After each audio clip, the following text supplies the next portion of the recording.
Donc Sony se lance sur le marché des tablettes avec deux concepts innovants, dont celui de la Sony P, qui est une tablette pliable avec deux écrans tactiles.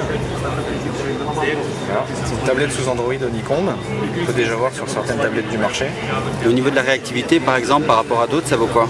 Techniquement, aujourd'hui, on peut dire que c'est la tablette la plus réactive qu'on a vue sur Android 3.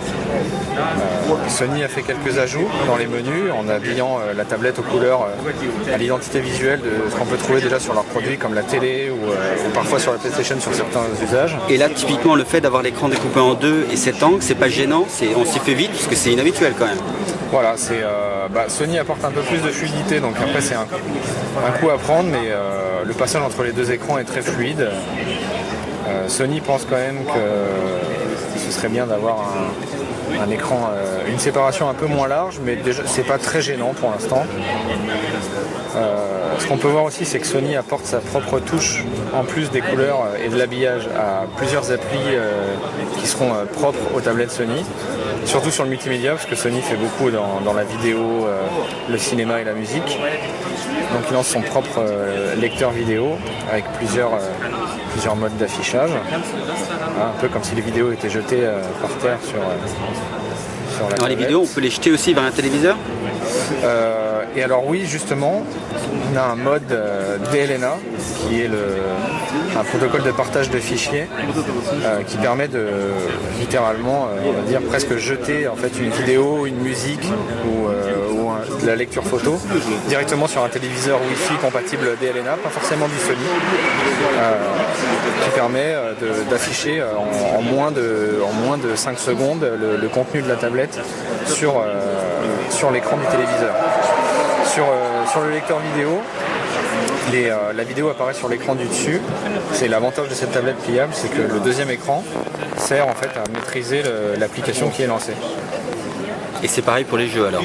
Pour les jeux, c'est pareil. Alors, on a bien sûr les jeux de l'Android Market, qui sont bien connus par les utilisateurs Android, mais on a aussi, surtout, Sony oblige, on a le PlayStation, le jeu PlayStation, qui sont surtout des jeux de PlayStation 1, mais qui sont modifiés visuellement, qui sont beaucoup plus jolis que ce qu'on pouvait trouver à l'époque sur PlayStation. Donc la tablette sera fournie avec deux jeux PlayStation. Pour la France, ce sera Medieval. Là, pour la démo, on a Crash Bandicoot.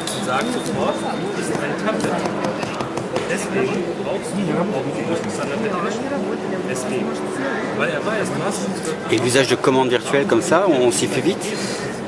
Oui, parce que pour le coup, la Sony P se prend un peu comme une console de jeu, comme une grosse Nintendo DS. Et les boutons tombent bien, sachant qu'ils sont paramétrables en hauteur et en positionnement. Et on se retrouve donc, voilà, avec le jeu qui s'affiche sur l'écran du dessus.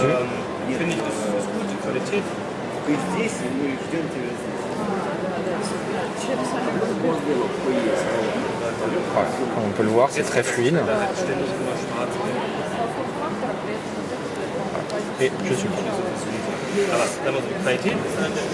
Pareil, on était sur le jeu vidéo, Android oblige, on est aussi sur la gestion du multitâche, quelle que soit la tâche qu'on a lancée. Donc on peut voir là toutes les tâches qui apparaissent, qui ont déjà été lancées, on peut revenir dessus, donc voilà. Le Music Unlimited, qui sera le nouveau magasin de musique de Sony. On a également la gestion des emails qui bénéficie des deux écrans avec le clavier qui s'affiche sur le bas de l'écran et le mail qu'on est en train d'écrire.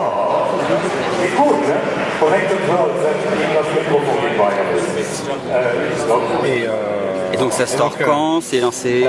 La tablette Sony P sera disponible vers le mois de novembre pour un prix de 599 € avec une capacité de 4 Go et elle sera 3G. Et toi t'achètes?